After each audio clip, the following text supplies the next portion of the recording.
Let's record a show for you and me. Let's record. Welcome to Everyone Racers, A show designed for the world of low-dollar racing and oddball car culture. It doesn't matter what kind of limit champ or lucky track dog league you run. SCCA or NASA, we won't discriminate. as long as you drive it hard and built it yourself. Join us each week for tech discussions, tips, Tricks, as well as news and notes from the world of amateur endurance racing. And whether it's on the spot, hella sweet, or we're lucky enough, and Chrissy, And Chrissy. and I give you just the tip. We're sure you'll giggle a little and learn even less. everyone report to the paddock. This is Chris. This is Chrissy. And I'm Mental. And welcome to a pie episode of our podcast. It's episode 314. That's it. So, Duh. What else? yeah. What Do you else not we have gonna do? anything to talk to me about pie? You can't, there's nothing to tell me? Pie. Oh, besides that. Delicious. Not that kind of pie. It's not I- delicious. I had a pair of kids who used to see how far they could get pie on my whiteboard when I was teaching. That's fun. For I was them, hoping to yeah. have the history of pie or something like that. I know. Not everyone geometry. Yeah.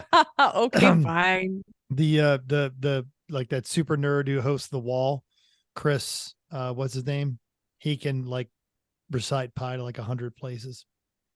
That's a lot. And why fill your brain with that much? Like, I'd rather learn some.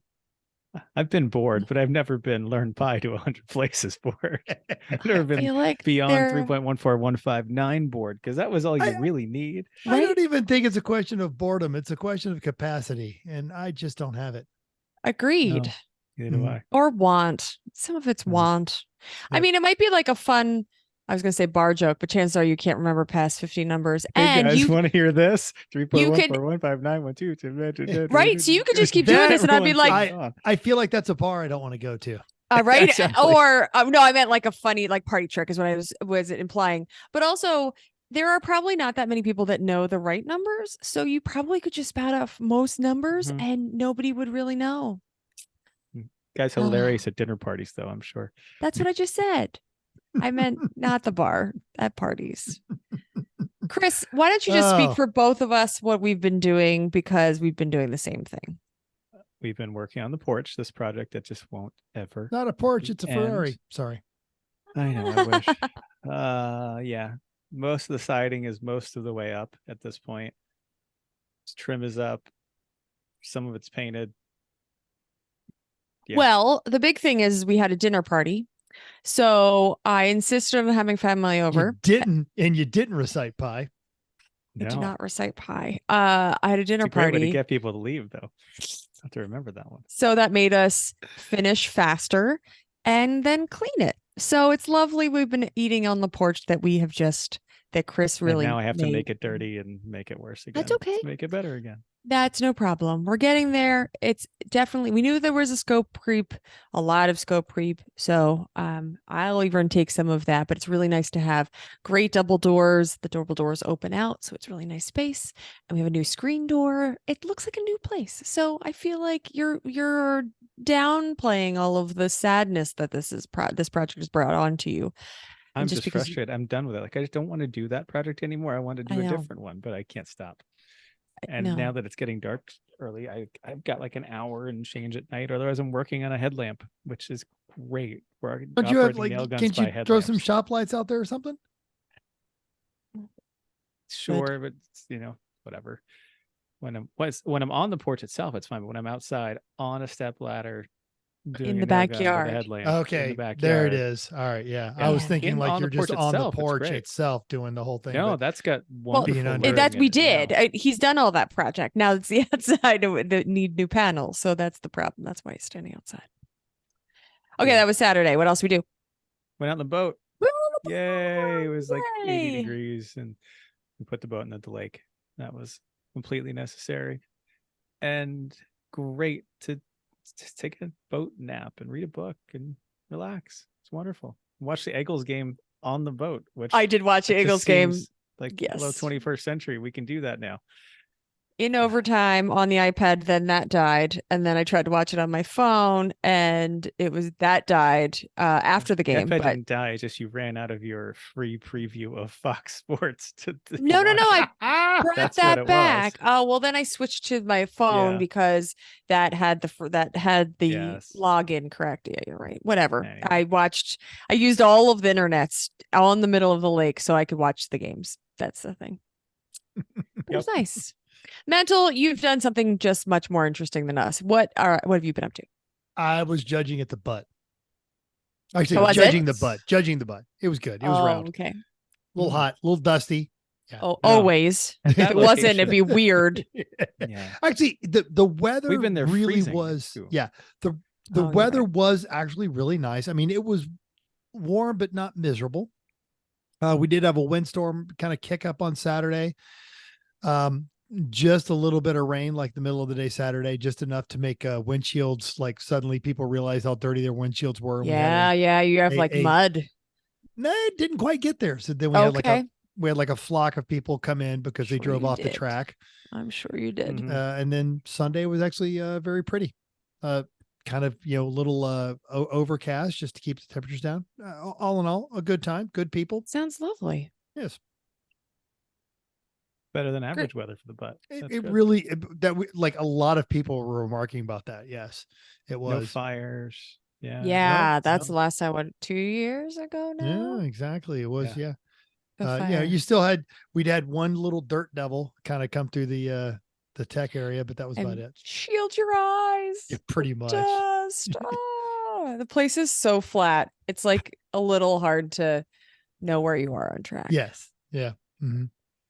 There's no flowers, there's no trees. It's not like turn at the tree or, use this as your apex or where you should like your. Oh, actually that's not true. There are trees. I used to use those trees at the far corner right before the like hairpin type thing at the end. Oh yeah, the ones that they line the kind of paddock area. Yeah. That was over there. by Yeah. the RV area. Yeah. Yes, correct. Mhm. I did note those trees. But other than that, there's not much around. No, not at all. So we'll talk about that in a little bit, right? We We're going to will. talk. Okay, Yes, great. hopefully, Let's yes. move on to Sanders time. Start that America playlist on Spotify.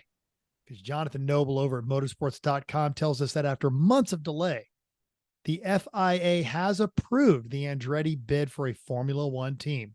Now, they're not there yet. They still have to get approval from the commercial enterprise of Formula One. So while the FIA is happy with the Andretti bid and believes that it fulfills all the criteria that they laid down, it does not mean the Andretti squad automatically gets a place on the grid. F1 CEO Stefano Domenicali has been very consistent that any Hello? new outfit would need to bring Hello? a clear. Seriously? Hi. All right. Well, you guys are froze, but Is I it can our hear turn you. yet? I don't know yet. No. I know. Okay. All right. Oh, here it comes back. Hi. Let's see how this works. Maybe you can. In the meantime, I'm just going to go on with my story. Or no, Well, maybe not. leave your video. You're on mute. So there you go. There we go. Now you're fine. You're back. Are you Great. here? Oh yeah, I'm here. Yeah. Oh, okay. You want to pick up? Are you recording staying again? here? Well, just because, they said they want to make sure that any new F1 team brings a value to that. I would say Andretti, by the virtue of the flippant fact that they're Andretti, brings value. But you go right ahead there, Stefano, see how that works out for you. But Andretti Cadillac is ready, prepared, and moved on to that. And the other teams are just going to have to suck it up because they're coming. I hope so. I think it's going to be tough, though. I hope. I don't know what kind of backroom shenanigan deals and how many So DJs much. they're going to have to be And to get the this all the right. bajillions of dollars that they're just shelling out and just saying like, do you want this more money? This more money? More money? Well, and it's, the Andrettis have the billions of dollars. And Sure. let's take a tally. If the Andrettis were on the grid, let's take a tally of how many teams that are owned by former Formula One champions. Oh, that would be one. Yeah. So let Mario do it, man. Yeah. Link The to grid that isn't- is in our show notes. How The do you grid isn't really full. feel? Back in the day, you had to qualify for the race because there were so many teams that some people just didn't make it. So that's part of the history too. That would be interesting. That would add some back runners and the bottom of the elimination is you're sitting, you're watching tomorrow. you wouldn't just always be in 20th place, which is Yeah. how some of the teams end up being. Yeah. So I didn't realize. Well, to keep going, Yes. do you want a CRX? Yes. Yeah, pretty much everybody would like a CRX. Isn't that nice? How about 35? Yeah. Colin Wood at GRM wants to help you out, but it's probably too late. There's a collection of cars in Arizona that has sold, but 60 grand for at least 25 running CRXs and 10 spares. Link in the article to the Facebook ad if you really want to see. Wow. It's sad glimpse into Mental's future, but not anymore because Mental is reformed. Mental is nice. reformed. He's Yes. Reforming for the moment. Yep. But in general, Look if at anywhere to that. find CRX is Arizona. Like all the wheel arches are still intact. It's amazing. And it's like not even all enclosed, I don't think. No, but it's Arizona. It doesn't matter. I Just having a guess. roof over it keeps the interior from getting sunbaked. And Yeah. worst problem you're Wow. going to have there is critters, probably. Oh, I'm sure. Yeah, but those are like Critters- lizards. Lizards Yeah, don't eat there's- wiring. There's Don't they rats have- in the desert. I feel like they probably have some squirrely type guys. Okay. Anyway, you know what's a lot worse than 35 CRXs in the desert? This picture, this ad, there you go. Well, it's a lot worse because CRXs in the desert is a fun idea. This is not great. So here's a preview. We're going to talk about learning to drive on this show. And if you have somebody who's learning to drive, why not check out Racing Junk? Here is a terribly written ad for a Nissan Sentra. It's a 2002. It has 22,000 miles on it. No. And 220. I'm sorry, 220,000 miles. I'm looking at the number and said it wrong. And they cannot seem to take a picture. They only have one picture. They don't have the Racing Junk Pro membership. They have one picture of the rear quarter. I wonder what the front looks like. Oh my No gosh. idea. It may just be smashed in. It might be one half a car, but We've you got don't half a know bumper, till you try. So third of a deck lid. We've got 2/3 Lot of of- a quarter panel, We- 2/3 of a rear door. What kind I of would argue tires on it? 45% of this picture is lawn. Yep. And it's been sitting in that position on the lawn for some time, but not an extraordinary amount of time based on the grass hasn't grown completely up and Yeah. over the wheels, so I think Yep. it's okay. This car is only $1,500, so if you have somebody who is completely desperate, buy another car. But you can go to Racing Junk and find all kinds of other fun things. But you should probably just get that Racing Junk Pro membership because you can have more pictures. You can see things firsthand. Get them earlier. You can get up all kinds of ads. Code POD23. I have no idea if that still works, but hopefully it does. If you're looking to get it to work right now, Probably. Racing Junk, full of fun. Great. Okay. You know what else is a Oh. great deal? What?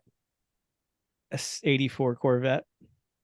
With the Yes. crossfire Yes, it injection, the is. Doug Nash 4+3 and the Z51 suspension with only 46,000 miles. Where time can I this buy airs this lovely on car? Haggerty. It'll only be 4.5 days left. Oh, there's another new bid. Oh, it's up from last time I Yay! looked at it. It is at $3,100. It's got 6 Yay! days left. It ends on Tuesday, October 10th at 3:50 Eastern time.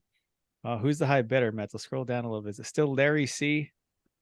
It shouldn't Where'd it be. go? All right. That right side doesn't Yeah, it's scroll down. with it. Scroll.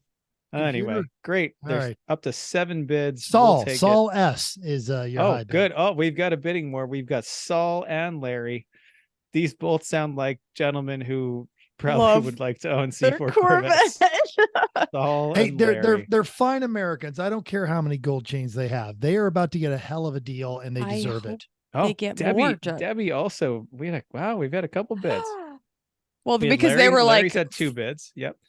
really? Debbie had bumped it up today, and then Saul's bumped it up again. So watch out. Here we Okay. go. And That's what you great. may not know about this, dear listener, is no matter what, that car is gone. This is a no reserve auction curated by our friend Michael Deeb from Bid Nerds. I want it out of my house.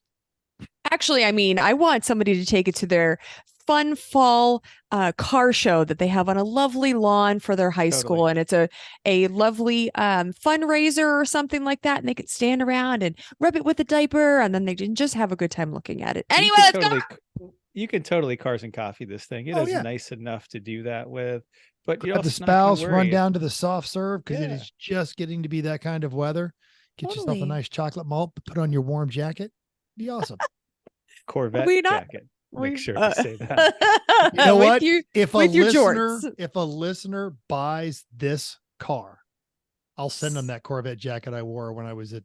It has a C3 on the back of it. That's not the point. I'll send you the Corvette jacket. Still a that- Corvette Ooh, a jacket. free jacket. Exactly, from High Plains Raceway. And the car comes Okay. with a free tote bag that says Corvette on it too. So Bam, double branded Corvette gear. Right? We might actually have more Corvette gear in the house that we can give away with it. We have a T-shirt too. the Got Jorts license plate is optional, depending on the State depending on that the you buy attitude it. of the person that gets it. It depends on whether that is a good thing or not. We're mocking this car, but it's for the price that thing is right now, even Oh, double yeah. the price. If you double what it is auctioning for right now, you're getting a really cool car with a really good history and really low miles. Let's Yeah. just sell it. It's perfect for someone to have fun and tinker with. So anyway, bid Ready? early, bid often. Ready? I'm going racing. Lemons is returning to Elkhart Lake and Road America, and this is amazing. 142 cars. I mean, people are Let's coming. just from say people all are excited over about going the to Road place. America, right? Wow. That's only, amazing. Only And 18 of those are BMWs. Only 18. That's like 12%. That's well done. amazing. Kudos. Yeah. Kudos. 5 Miatas, 7 Hondas, 2 Porsches. I mean, this seems that would be, that's like a normal AER field of 35 cars. Is that? But no, there's over 100 cars more than that. So what did Eric say? Oh, Eric gave us all kinds of content about all of the cars that are going to be there. It is a spectacular entry list. 2 Gremlins, 2 Cutlass Sierras, 2 Lincoln LSs, 2 Mark 8s, 7s, 8s. Sorry. 2 Triumphs, a Corvair, a 1950s Jag, a Tempo, a Fairlane, an Ambassador, a Bobcat, a Rover SD1, a PV 544, a Grand Caravan, a Chop Top Boxy Caprice, Lemon's first G5. Also, the Rambler returns with 6 cylinders for the first time in most of a decade, and there are 2 post 2000 cars debuting with pre-Malaise era engine swaps.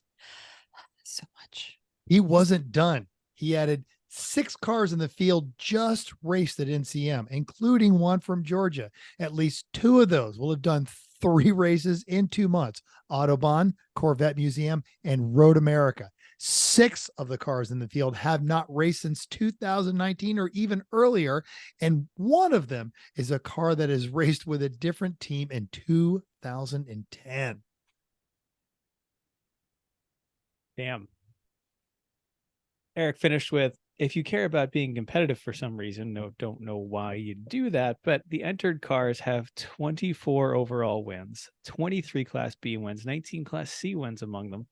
The only car in the field that has won any of the classes or IOE at Road America itself is the Racing for Nichols Olds Cutlass Sierra. Good for them. That's great. Indeed. Wow. I love the race. It's a quality race when the number of Gremlins, Cutlass Sierras, and Lincoln LSs and Triumphs equals the number of Porsches. That's exceeds the race. number. Each of those exceeds the number of Porsches. That's great. We also know Yes. that is so from Eric because there are so many stats in there. It's just wonderful. Oh, yes. Love it. Indeed. Okay, results time. Lems is at the butt. Mental was there. He's judging butts. Man, that's a tough job. You know what? Easier than you think. There's Okay. some damn What- fine butts. Oof, go right. Winner on laps, Perplexus Racing number 181 and an IS 300. All right. Winner Class B after 8 years in B, My Fair Lady Mopar in there, 300 ZX with a Mopar engine swap. Winner Class C, Smokey and the Bandit in a 77 Pontiac Transmero. All right. Oh, okay. Do you want to jump in here, or do you want to say anything after, or do it all after we run through here? Okay. Our Keep choice going. was at Charlie's Devils in a 1977 Ford Mustang Cobra 2. Mental is You dancing didn't have if you anything to can't do see. with that mental at all. I did you? honestly, no, they themed hard. All the judges agreed on that one. It was a great car. I was so happy to see it back because it was there 2 years ago, and in the last 30 minutes got into a wrong place, wrong time, got really hardcore wadded up, and they came back with the entire theme, including everyone on the team dressed up like one of the angels, except for the one female member who was dressed up like Bosley. They brought That's the Motorola awesome. speaker. It was all fantastic. Oh, good. Judge's choice went to Colonel Angus Racing in a bone stock. Colonel Angus. Sorry. 07 Ford Focus. eBay Heroic Fix went to Sorry for Party Champagne Showers. Oh, that's so sad. I didn't know that. Oh, it was an epic tale of woe. I saw a little bit of it, but not enough. Heroic Fix was a nail biter because we had one team that had to go out onto the track Saturday at 1 a.m. To find the bespoke bolts for their shock mount that had sheared. Oh no. And we were fighting over who was going to get it. And it basically came down to, if the Porsche makes it back out, it wins.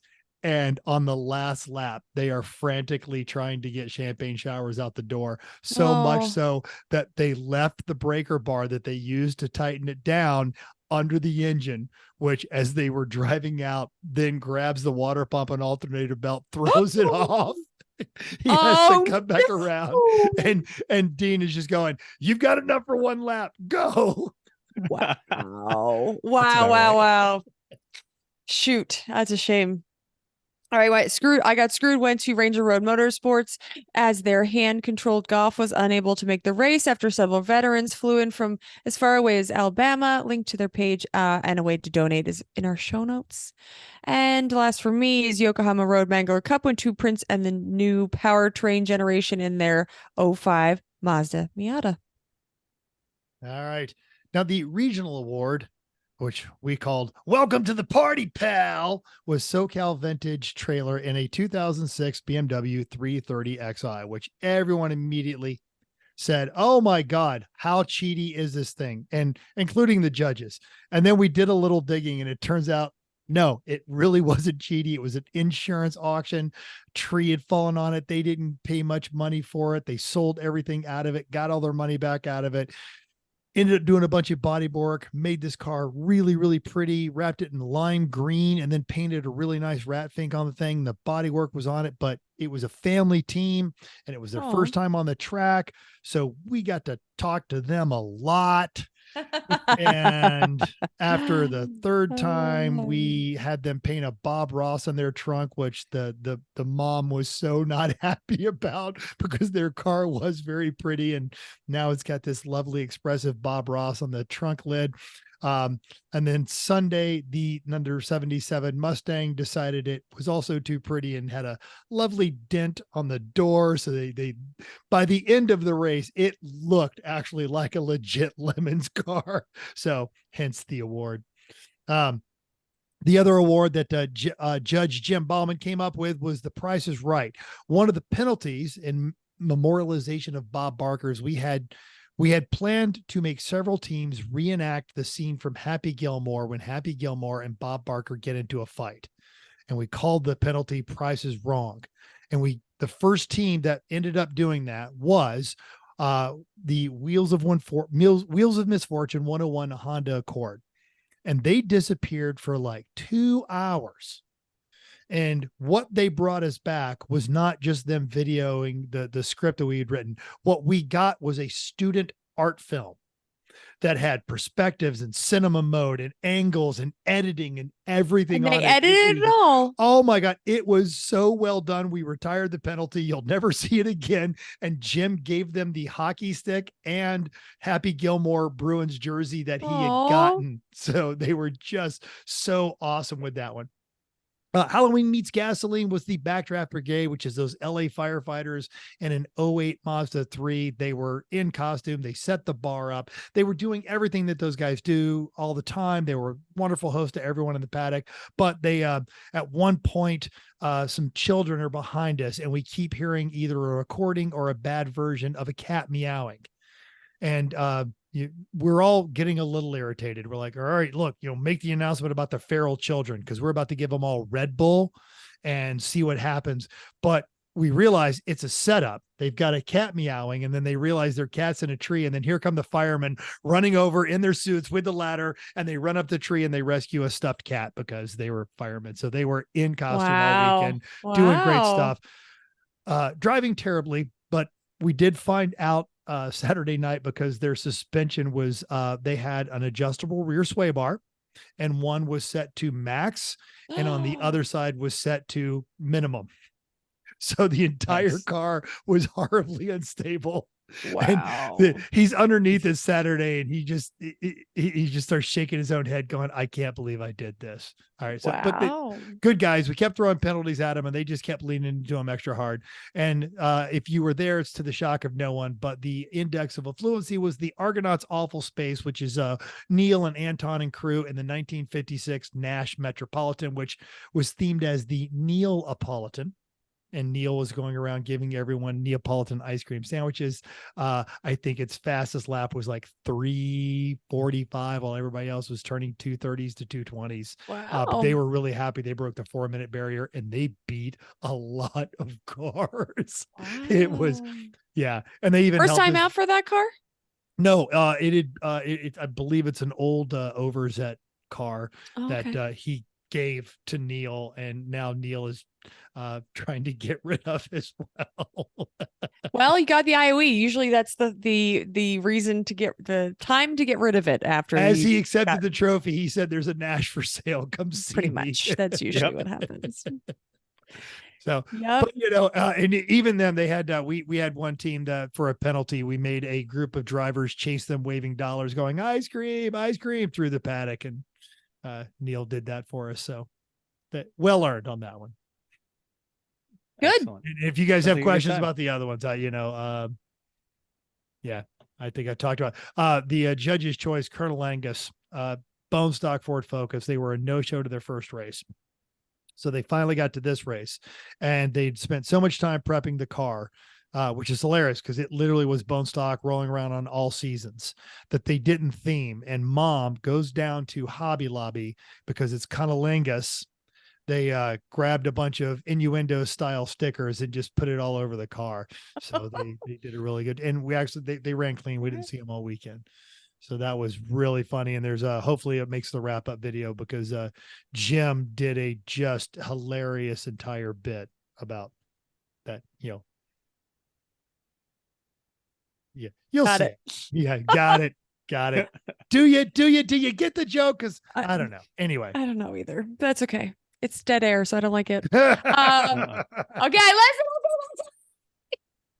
on Mental's Insta about his bad Turo, Dan3 Drive said, when I saw you, my brain immediately went to Randy the Macho Man Savage.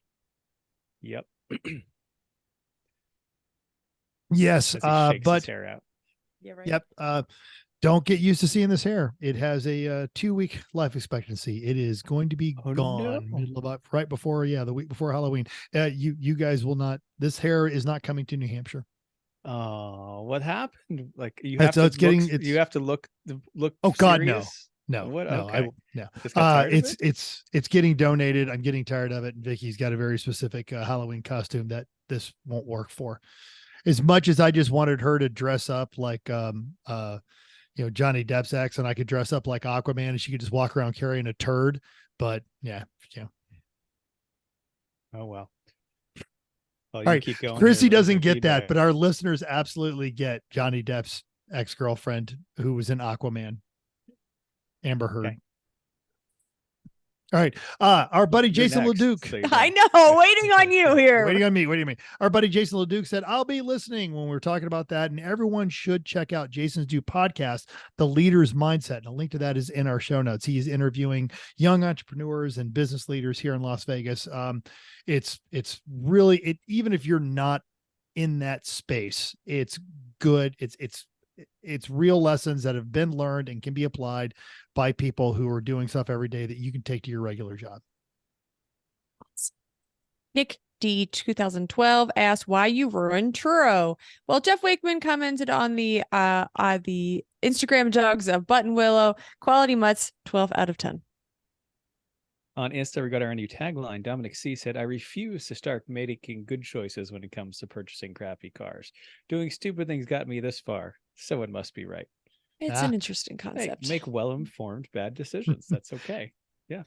Gentleman Dave added that, quote, as long as there is a version control in the spreadsheet and it's on a common share, nobody's got time to reconcile data when it doesn't add value to the final decision. Leave it to Dave to put an equation into making a bad decision. There's not He's usually had too a lot many of practice. So, and there's not usually people making that many changes to the spreadsheet because you should, whatever. Ashley D said, like harm reduction strategies for addictions. And JPlaz 07 agreed, adding, I make informed bad choices all the time. Finally, or not finally, Tim B said, Chris, don't you dare go throwing logic at this stupid hobby. That's not fair. and finally, the crew from Savage Orchid Racing said, latest episode, I'm loving it. Also, hot off this recent win and drunk on purple milkshakes, Grimace is waiting for his interview invite. Have your people talk to his people. Us. Wait, did I just use parentheses? And I tried parentheses. Yes, you did. Parentheses. That's so much. Yeah. Oh, goodness gracious. Okay. Grimace. You know who's never drunk on purple milkshakes? Yep, probably right. not. Yeah. She does make her own ice cream though, and it's delicious. So And there's for that. everyone else too. Yeah. Right. Yes. She usually makes Mhm. Chris kind of likes just for him. Mhm. Excellent. Okay. Hi, Mom. Oh, they're probably listening to this on the road because that's where they're out here. Okay. It's been time. We're talking about learning to drive. We all had to do it at some point. It never goes perfectly well for anybody, that's for sure. So we thought we'd just have story time. How'd we learn to drive? Teaching other people to drive. We reached out to all you fine folks to see how you learned, and we've got some fantastic stories. So I figured this is going to be about half us and half all these great stories we got from other people. This is great. Yes. So yeah, who wants to Well, start us off? Chris, I think you actually have the most interesting story of learning to drive. Well, I mean, like everyone, I remember, in the 80s, it was very safe sitting in someone's lap holding the wheel while, they did the pedals while you were single digit years old. I also remember, learning how to shift with my left hand in various assorted cars my mom had back in the day. So that all worked up. But then I really actually started to take the wheel when I was 10 years old. And we were living in Germany at the time. And the car I was learning on was looking back at it now, I think like a 1981 Fiat Fiorino. Now, no one's ever heard of this. It's basically economy car in the front. Mental is I'll Googling. find a picture for it later because I guarantee you're not going to get exactly right. I'll find one. But it's an economy car in the front with like a box on the back. Like think like first generation Transit Connect, except if the box wasn't just high but also wide. Weird and it's a car, so it's little. Yes, it's a little front car. drive, like it's like imagine a Honda Fit front with a big box on the back is kind of like a modern equivalent to it. But these were kind of popular in Europe. Fiat made them, Peugeot, Renault, they all made them. They're nice city delivery cars. It was a lot like that, very similar to the one that it was red. No, it was red, and it was the window version. That's it. So it was 83. That one's got the back doors open, just like that, but red. Yeah. All right. What did you put in the back of it? My mom liked to go camping. Like we were touring around Europe, and Neither of You us went were very big at camping. the time because I was 10 years old. So we could She's still crash not very in. big. She's still not very big. No. Nope. So we could camp around places and that as we were traveling around Europe. You just went camping and you didn't like buy random crap. I don't She know. likes random She crap. sure she so- bought random. I'm sure she bought plenty of random crap. This is also like It's like the third- biggest trunk ever. Like you could buy statues and put them in Oh there. yeah. Yeah, well, she found plenty of random crap while we were there. We sure. were there for a year. So anyway, empty parking lots, learning how to use a clutch in a 1983 Fiat when I'm 10 years old. That's kind of how it started. You said it was right-hand drive. No, it was left hand. Oh, okay. I'm sorry. But he, German. I'm like sorry. that, I had the same thing. Like when you Okay. were younger, your parents would have Shifted. you reach over and shift for them. Yes. Just usually because my dad didn't want to put his beer down. But also you were in Europe. And so I just need to clarify because you have a better excuse of why you might have a right-hand drive car. So just Sure. sure I understand. Yeah, no, this was the left-hand drive part. Got it. Thank you. So 'Cause then when we were back here, Yeah. We had a house in New Hampshire that was down a whole series of dirt roads. Nobody ever went down these dirt roads. I used to tool around these on an old Honda CT70, Trail 70 back in the day that was held. If I knew what I knew now, I mean, how dangerous was this thing when it was at a C-clamp holding half the handlebars on and I'm just tooling around in this thing. You're totally fine. Oh yeah, absolutely. I think I had like a bicycle helmet on. In the car? No. Oh, on the motorcycle. the Honda scooter. Oh, I'm sorry. I missed The- the it's a transition. I 3-speed apologize. 70cc Honda. You remember that you know, thing little trail Jeff bike. brought to New Jersey to Oh get my- fixed? It was Yes. just like that, except it worked and it was an actual Honda one. That's So terrifying. I did a lot of that. And then I would also drive the Civic wagon that we had on the dirt roads and the very seldom used pavement roads. My mom would let me do that with her in the car to practice. So I did a lot of that. And then plenty of like parking lot stuff. So that by the time I got my permit, it's like, okay, and drove home and drove all over the place. And not long after I got my permit, my mom broke her leg while we were skiing while we were in New Hampshire. So here I am, 16. It's like, well, I'll get us home then. Thank you. So we did. So yeah, it was, I'm sure I stalled that Fiat a whole lot. I don't recall it, but it's an Italian car. It's designed to be abused. That's how it works. The Civic was great. My driving test was super easy. This is in Massachusetts in the mid 90s. I had to turn left out of the parking lot, go one block up, turn left, make a 3-point turn on that back street, and then drive back to the place. And that was it. Done. No parallel parking. No parallel parking. No back. I think Interesting. I performed adequately in the 4 blocks that the guy saw me drive. That apparently I was okay, or he just didn't care. But that was it. Interesting. Yeah. So it's not the most interesting story in the world, but it was an unusual place and an unusual car for most people, and probably younger than the general population, but not necessarily than our listeners. I think some of them have you beat, which is actually a pretty good leeway into. Do you want to read some of these? Because we got a bunch. I'll take the first. I'll take the first 2, and someone else Sounds takes great. a couple after that. Tyler S said his was fairly normal, steering in Dad's lap while he did the pedals, but then he mentions BMW Teen School, which is cool. We haven't talked about how we learned how to race. That's a different show topic. How'd you learn how to race? But that was actually the teen school it's just a crash avoidance thing. The but Street that Survivor. Street Oh, Survival. Street yes. Survival. But it just made me think of is. different show topic ideas. Anyway. Yeah, there you go. Wade M also learned with Dad in the stages, quote, I would have been in the 3rd or 4th grade when Dad let me move the shift knob in a 64 to 66 C10. I was 13 when we drove an aunt and uncle's truck down to check the mail. So pretty similar. Want to keep going? Yeah. Sure, I'll do one. I'll do one more. Oh, okay, that's fine. I wasn't sure. I just wasn't sure if we wanted to keep DJ going. 914, he learned the basics from tractors, then dune buggies and air-cooled Volkswagens, but his parents wouldn't let him get his license till he was 17. but he may have gone out late at night and driven the dune buggy to various places of questionable legality. So when his 17th birthday came, he grabbed the Honda Accord manual transmission to get his driver's test and passed on the first try.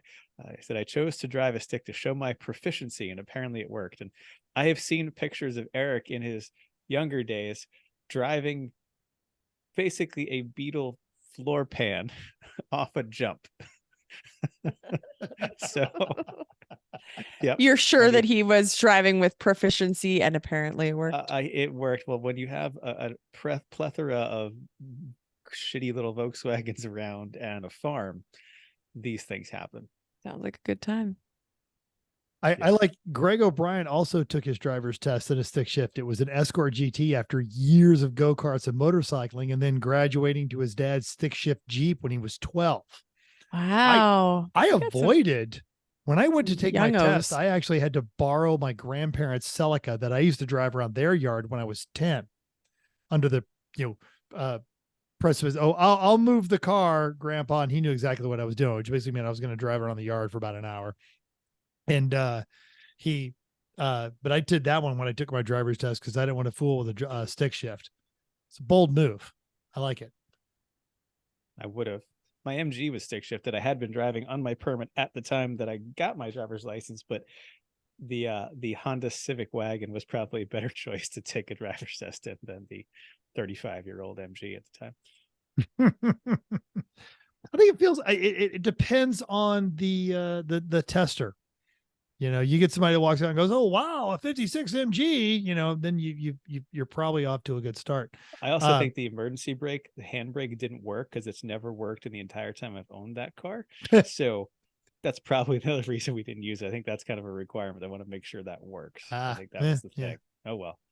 It's interesting because now Nick H is telling us the story about how his driving instructor slept most of the test, and then he got into an argument with the DMV when he took the written test on a driving test question. Quote, ABS was common but not required on most cars. GM still sold the Pontiac ABS Traction Control Montana at the time, and the exam asked, what do you do if you lock your wheels? Pump the brakes or keep applying pressure? After discussing internally, they had me answer what to do with and without ABS, and once satisfied, told me to circle B. Nice. Way to go. Take your test, fight the man. You are wrong. I am right. When you're right, then like, okay, fair. Yes. Touche. Good. So all right, Mental, how about you? Yeah. So, yes, you started to tell us a little bit there. So yeah, the driving the grandparents' Toyota around lawnmowers, anything. I begged for a motorcycle every year. Never did get one when I was a kid. I wanted one of those little junior 50s or any of that sort of stuff. I do remember one of the times that my mom lost her license for multiple instances back when they wouldn't take licenses for that sort of thing. She had a moped. I would snag that and run it around town as much as possible. And then I remember I understood, I could recite what I was supposed to do to drive a stick shift, but it wasn't clicking in my head. And this was actually when I had my permit, and I could go through the motions and do it smoothly enough to make the car work, but I didn't understand it. And one time I was out with some friends, and they had what was actually my parents' Capri. They had sold it to them, and that is referenced like later in a comment. Ford 2.8, Capri, like the cool rear drive Capri. Yes, not the protege based one. Okay. No. This was the European Mustang, basically. Yeah, and then they had the Fox body Capri, and then they had the front drive one. This was a good one prior to that one. Yeah. And he needed it moved, so he gave me the keys, and I went out there, and that one had an RPM gauge. And I remember I was trying to be very smooth and letting the clutch out. And then I saw the RPM gauge start to flicker, and light bulb moment. And from that point, I never had a problem with that one. I, of course, was supposed to wait until I was 16, but yeah, there were probably times when I borrowed my stepdad's Pinto without his knowledge. So, yeah. And there's a lot of tales of cars that were borrowed probably when they shouldn't have been. But then I took my driving test. Went to the South Carolina, which you could take it when you were 15 and then drive from either 6 in the morning till 6 at night or during daylight savings until 8 at night. And then when you turn 16, it just became a regular license. Oh, interesting. They don't do that anymore. No, they don't. The one thing that I've never had problems with, parallel parking. I crushed that one right out the gate. Why? I don't understand it. I don't know why I'm good at it. It makes sense to me. You break the plane, then you cut the wheel back the other way and you're good. Yeah. You know who else is really good at it? My car. The car is really good. We get hesitant when you just hands off the wheel. It says, "Are you ready?" We say, "Okay," and then it tells you we're on the camera, and it does it for you, and you're just like, "That's so weird." Yep. Mm-hmm. I know. I said one day you'll have to explain to your nephew. Back in my day, we had to do this on my pretty own. much. And he's gonna be like, "Okay, Aunt Chrissy, let's get you back to the nursing home." It's gonna happen.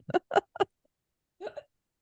Mental, you're talking made me think of some of the ways I also, before I had a license, was learning how to operate at slip angles and in inclement weather. In that both of my parents would take me out in the snow in safe places to basically drift.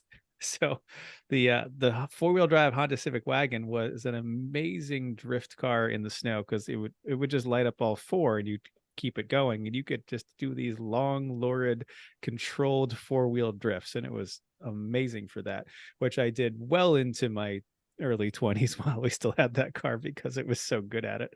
And in college we would just do that, and no one could believe the stupid little blue Civic wagon was so good at just going sideways all of the time in the snow.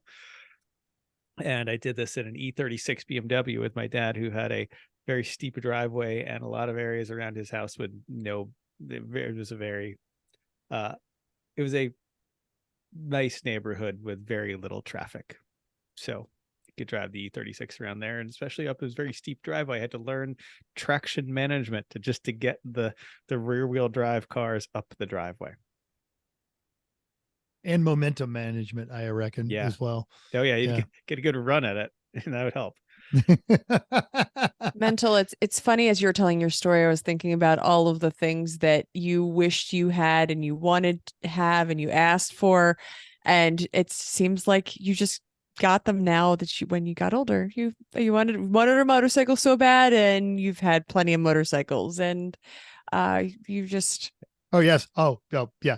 I've made it most of the way through my high school envy car list. The only ones that I haven't had, I genuinely have not owned a Fox body Mustang GT, and I haven't had an IROC. It's a pretty short list of things you haven't had. Nope. Yep. RX-7, CRX-SI. No, I haven't had a Lotus Esprit yet. Yeah. Nope. Didn't want one of those in high school. Liked them. Didn't want one. Wanted the 928. But yeah, we know how that played out. Yep. And I'll probably still get another one and still won't learn my lesson on that one. Yes. Well, stop buying $1,500 928s, and you'll be in better shape. Never. I'm just going to be more informed when I buy my next $1,500. Yeah, 928. It'll be great. I like this one that we got from Uncle Dave, where he talked about driving his mother's 5-speed 4-cylinder Mustang in the Kmart parking lot when he was 12, because she was in there shopping and he was supposed to be sitting in the car listening to the radio. That's awesome. I am excited that Judge Phil piped in here and gave us a story. He has a great stories are always good. Right. I know. I'm surprised it's pretty short for a Judge Phil story. Shared a great big brother tale. When my sister had trouble passing the driving test, which was taken by the Coliseum DMV in the roughest part of East Oakland at the time, I rounded up a couple of friends and we drove like drifting, rubber burning maniacs in a 73 Fury and a DJ 5 male Jeep nearby to distract the tester from her nervous mistakes. It worked great. Would recommend. Yes. That is driving just like so a hoon in a wonderful. DJ 5 is A, hard, and B, asking for a rollover. So, Just a little terrifying. yeah.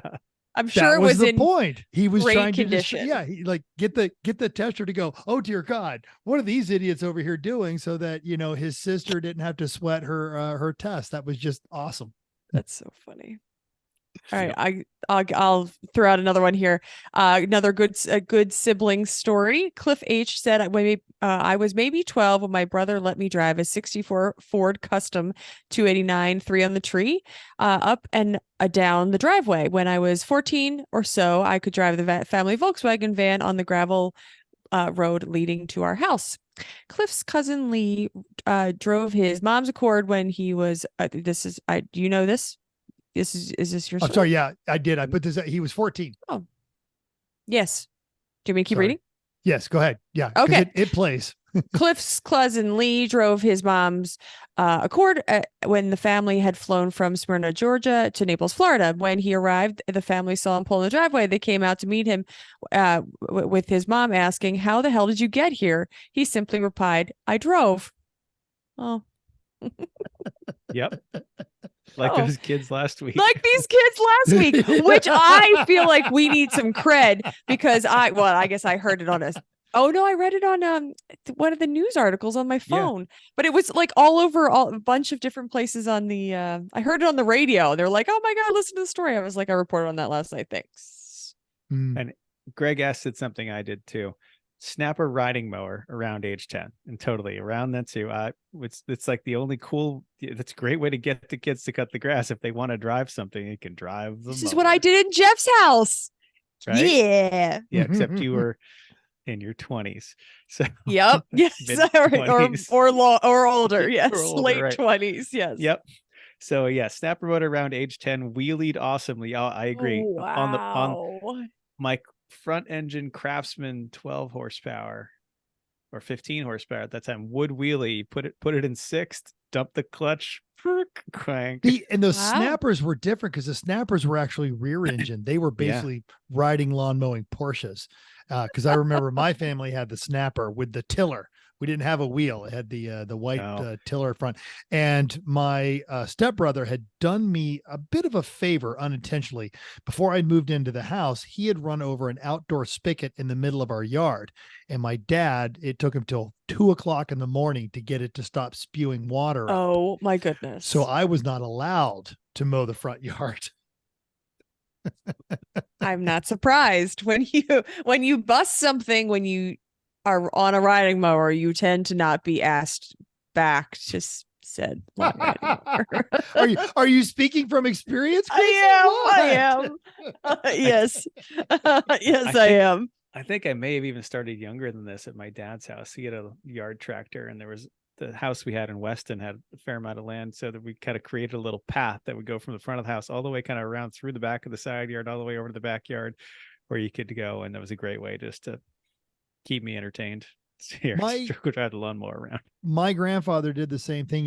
He went and found, because he had a fairly competent multifunction tractor, and he went and found a cheap riding lawnmower that somebody was getting rid of. It was just beat to all snot, took the blades and everything off of it, and basically it was my go-kart. And I just literally would just spend hours riding around their property on this thing. This is before I would get into the car. It probably made no sense how much fun I had doing that.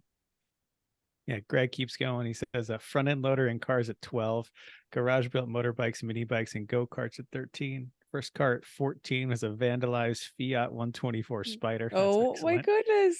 And driving the family business's truck crane Ford 800 at about 14 as well.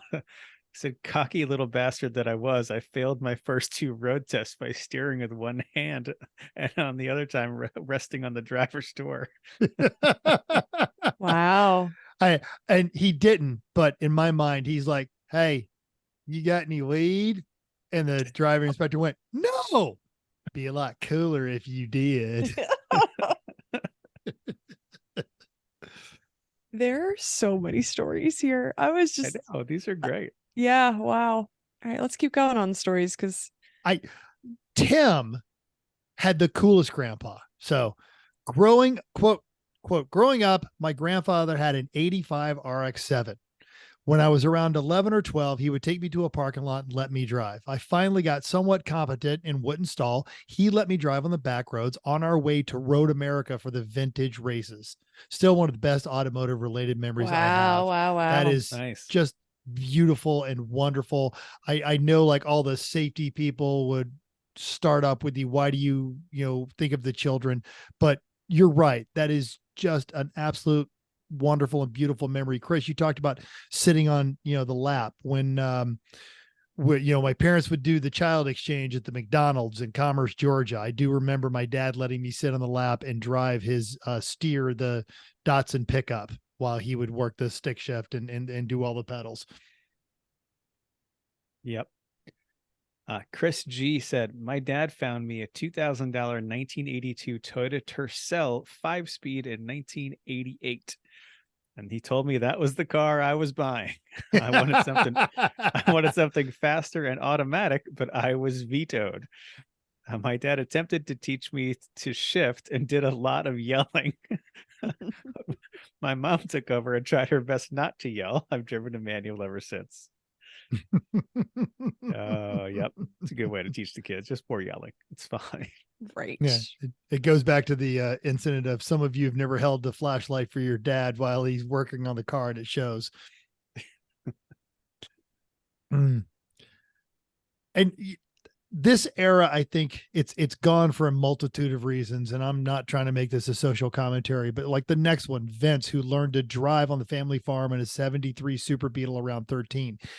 Especially if you lived in a rural area, it was completely normal to start teaching kids to drive at 12, 13 years old, because they were going to have to learn eventually in the rural areas, because they have to run the tractors and they'll run the trucks around the farm and stuff like that. And I feel like every rural area back in the day had a janky Beetle around, just because when it was, you'd put it in a field, right? It was not good enough for the road, but it would still barely run around. So, all right. Yeah, sure. That was when Beetles, you'd buy them for like $50. Yeah. They were please everywhere. take 50? this thing. Really? Oh, yeah. This is a long time ago. $50 is sure. not what $50 is now, I but still suppose. there's a lot of 2-digit numbers. A lot of Beetles were bought for that kind of money. Seriously. Wow, Yeah. I didn't Yeah. realize. They were disposable. All right, I got a good one here that Ashley D told a familiar tale. My dad was less patient than my mom, which tracks. He said, I didn't violate many traffic laws in the first few years after I earned my license, which also tracks. That was a longer story and it was great, but yeah, then he got an RX-8 and it goes downhill quickly after that.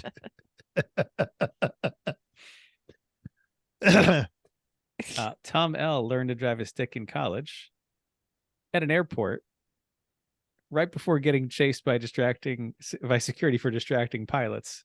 That's pretty much on brand. That is like a total Tom thing to do. That's a great one. This one actually surprised me. Our buddy Jason H, who is today still a professional driver. Quote, oh, you're going to love this. I didn't learn how to drive stick until I got my CDL. Learned on a 10-speed Freightliner semi-truck. My left leg was sore for weeks until I got used to the clutch. You're right, Jason. I love that story. Doing so well. Oh, you were doing so well. You were doing so Damn well. it. And all of a sudden you get blasted. Doesn't No, matter. right, I've got the back now. recording. So yeah. Good. As Yeah, long some as of you as long as you restarted it when you came back, that's good. I got one too. All right, what else we got here? All right, same lines. Michael K learned how to farm. Started with tractors and motorcycles, all the way up to a 454 dually, which I bet that's pretty hard to stall, frankly. If it was a manual, it's like, and when if it's not, nothing's really going to stop that. No, it's hard to stall, but I imagine it probably also had manual steering and manual brakes. Yeah, who knows? He said, by the time it came to getting my permit, the only thing I actually had to learn was parallel parking. And look at him now. Yeah, he's a role model to all the children out there. To all the children. Yes. And there is interest in stuff in here because we talked about the rural thing, but Tam, his dad, quote, brought me to Devon Avenue in Chicago. I haven't even driven there yet, let alone in a manual. Traffic and pedestrian pattern, 100% foreign Landanian, where the road signs and paint were only there for decoration. That's it. That's all. That's just there for decoration. But he got pretty good at clutch usage. And even to this day, he has no issue with an unsprung putt clutch. I feel like that's also similar to how a lot of us learned to swim. I don't remember. All right, throw them in the water. They'll figure it out. I was 6 months old. We had an indoor Yeah, pool, me so they taught too. me how to swim real early. I was going to the beach when I was born, so I feel like I was Otherwise, I was expected to gonna do so. drown. Yeah, pretty much. You gotta learn. Yep. So Chris was chauffeuring around his mom with a broken leg. Chrissy, did you ever have to shuttle? Because you're the oldest of a couple I siblings. am the oldest. Yeah, do we go with my story? Yeah, please. Okay, so I learned to shift. I didn't learn to shift. When I was little, I shifted my dad's Datsun 210. 80, I want to say 82. I was just looking at pictures before. It was early 80s. That's about right. Yeah. I think so. 8210 hatchback. It was gray, blue gray-ish. And it is And then rust. and then rust. That's because we're in Pennsylvania. So I never drove on it. I never was sat on his lap to shift or anything like that. I just would shift up, the pattern, which is confusing now when you're thinking about it. So that's the only time I ever drove. And I feel after reading all of these stories about how young people were driving, I didn't get my license till I was 18. So I didn't drive before I was 18. I didn't attempt to drive before I was 18. So, Well, you were also at boarding school. I was at boarding school. And my parents picked me up and dropped me off. I wasn't allowed to have a car while I was at school. So I didn't have a whole lot of reasons to drive. And then I had friends or boyfriends or people had cars whenever I was wherever I needed to go. So I always had people picking me up, drop me off. I got a ride when I was a day student with friends of mine that were going. They lived in my neighborhood. They were already going, gave her money for gas, and I went with her. So I just didn't have any desire to, like, everybody's like driving when you're 10. And like, when I was 10, I was doing all kinds of other things, and driving was not something that I was really interested in doing. So I didn't. It's probably my dad's car. No, it's not a hatchback. Oddly enough, this is a Merle Marlin. Oh, it is a hatchback. Merle Marlin. It's definitely not there. Yeah. But that's what it looked like. Yep. Dad being a Datsun guy, I distinctly remember these cars. Yeah. So I don't think it was a great car. I think it broke down a lot. I don't think it was good. And then the other car we had, the other option was the Cutlass Sierra. So also not a great car. So I learned to drive on a 94 Pathfinder, which made parallel parking interesting. I've definitely hit the barrel behind it. The person looks at me and says, "It's a big car. Just be careful next time." And then I passed. It had the tire carrier on the back as well. So it was a big car. I did practice a lot. My dad is watching me from the parking lot, and he says, "Oh," like to the other parent next to him, he's like, "Oh, she failed." And I'm like, "Yeah, I got it." Like, you should have failed, but that's okay. So, and that was in Norristown, actually. It's pretty close. We've gone there for probably other paperwork. So that's when I learned to drive. I have a more interesting learning to drive a stick story. So of course, all of the besides the Datsun, we had all automatics after that, Nissan Quest, and the Cutlass Sierra and the Pathfinder. So I learned to drive stick on. I'm probably told this story, but whatever. I learned to drive stick in the car that I bought. So my dad says, "Here's some money, either go to school or get a car." And I was like, "I'm just gonna get a car." And sorry. So I bought a 2000 Golf. really great purchase. I could fill a whole hour with the chaos that happened buying this car. So I drove to Virginia to buy this car. Did not know how to drive a stick, but sticks are cool, so I'm going to drive it. So I had my boyfriend at the time, ex-husband actually, drove down, and I think we took my parents' car actually down to Virginia, and he drove the car home. The car broke down on the way home. It broke down all the way home. So I ended up taking my parents' car for another couple of days. I drove the auto home. He drove the stick home. When I learned how to drive stick, we just went to the local high school parking lot and learned how to drive. The thing is that he wasn't a great teacher. So there are things that he left out that I didn't know until like a really long time afterwards, like neutral. So I didn't know that you could get out of the car, put the car in neutral, get out of the car, and it could still stay running. Just missed that fact. So I thought I had to turn the car off every time I got out if I just wanted to like check the mail, right? Like just, get out of the car. I also, and occasionally still to this day, like to put the clutch in unnecessarily because that's how I was taught. So it's really helpful to have a great teacher when you're learning to drive stick because some of those traits, skills die hard because they're kind of ingrained into your head until somebody tells you that's really the wrong way to do it. So yeah, that's about my story. We it's not in this list, but Tracy Guadu told us the whole story about it. She had an automatic Corvette. She took it in to get it serviced. And then there was her ZR1 sitting in there in the showroom floor. And it was so pretty. She just had to have it. She taught herself driving that thing home, how to drive a stick in the rain on her way home from the dealer at night in a 600 horsepower. That's more adventurous than a 2000 Golf, I assure you. It wasn't a great adventure. And I asked you about having a chauffeur your siblings around because James M. talked about he learned to drive in a 1986 town car chauffeuring his dad and then took his road test and he passed that easily. Because it was a town car and anything you have to park after that is probably quite simple. I do have two younger sisters. I did not have to chauffeur anyone around. Nice. Because when I got my license, I was basically out of the house. So I didn't ever, have the opportunity to need to go somewhere. I'm sure I drove them somewhere, but I was not normally the person because I didn't get it till I was later and out of the house. The thing about not driving a stick, Ron B told us he didn't, quote, I didn't know how to drive a stick and brought it up the night before our first Lemons race. That's exciting. That's exciting. Yeah. Wow.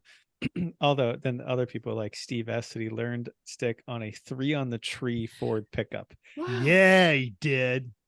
Yeah. And to this day, I've never driven an on-the-tree manual because didn't have those in my family. Oh, like nothing like it.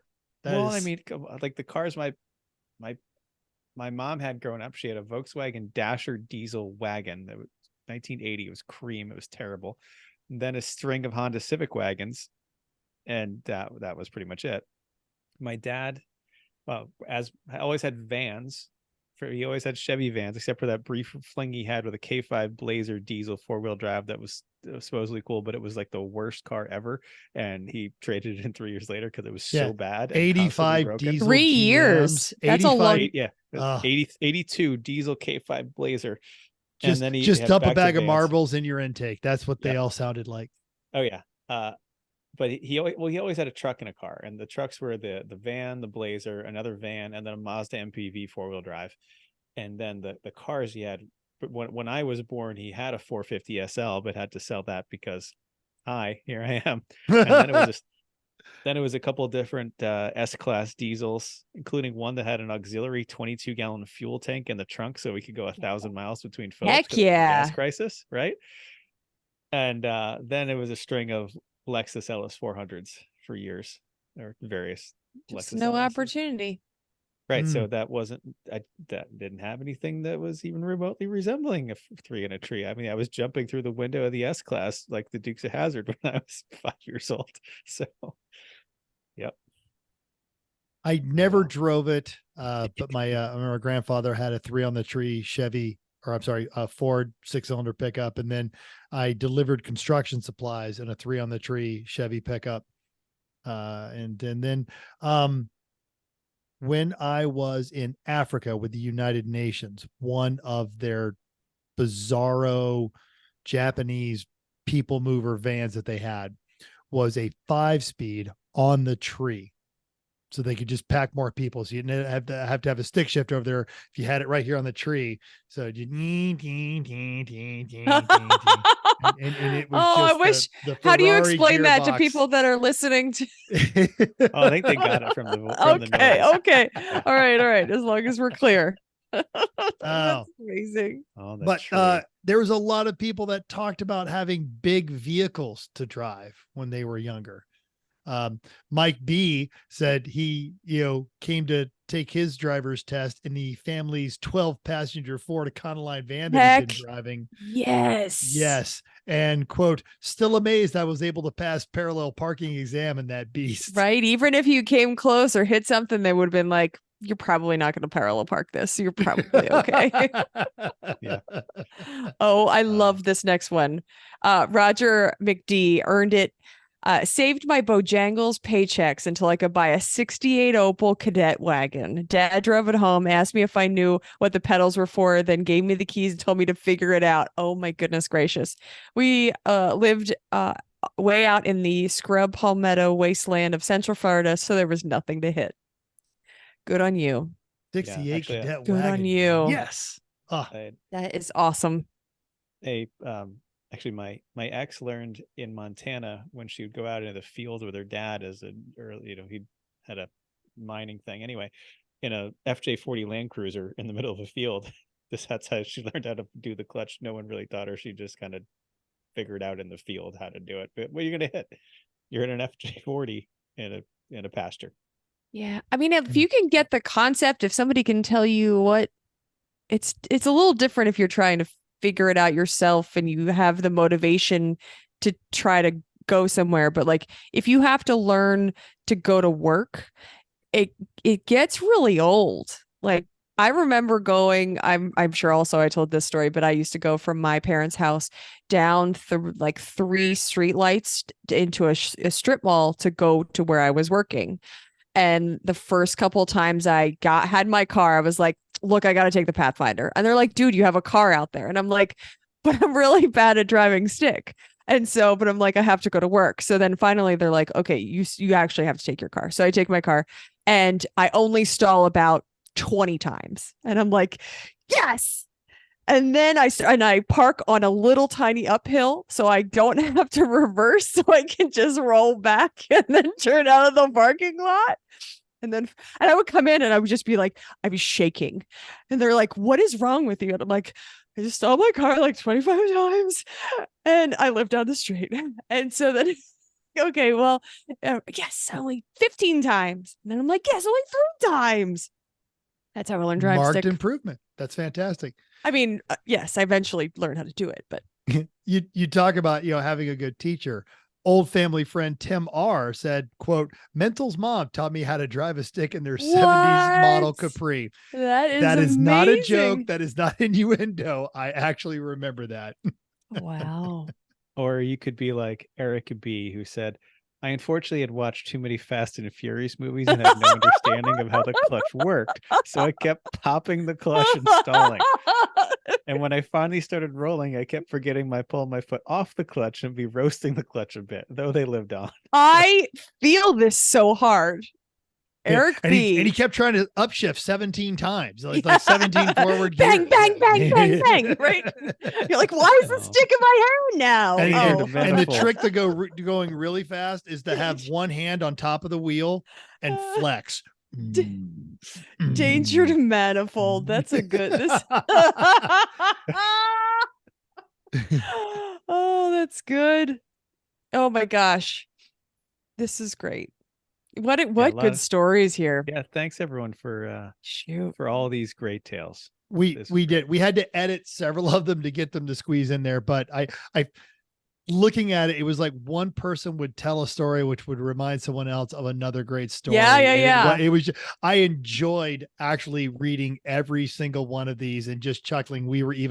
I was at work working on some of this stuff, and the folks in my office like, oh yeah, I can absolutely relate to that. I actually think there's more that it actually didn't even make it in here because I was just scrolling through and think there's more.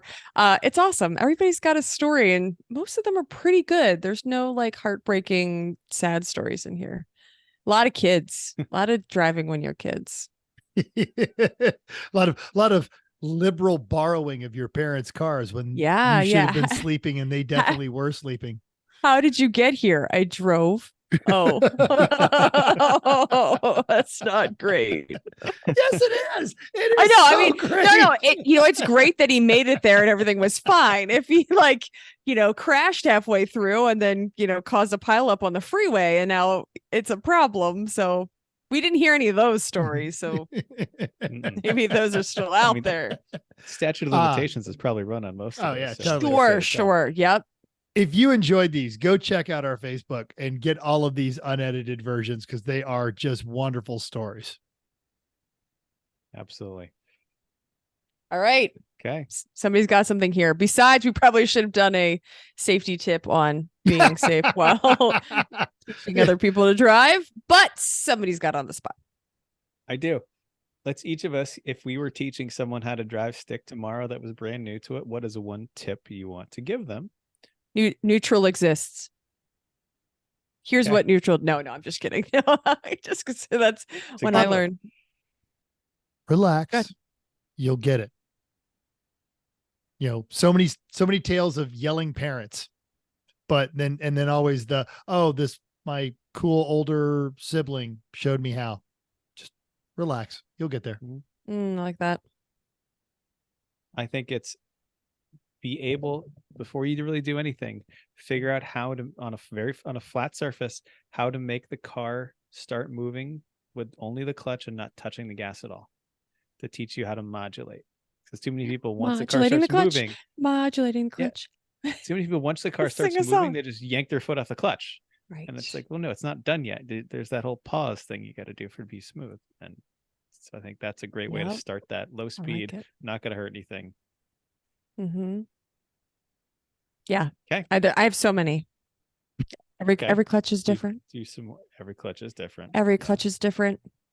And so shifting kindly is nice. So you don't need to do the bang, bang, bang, bang, bang.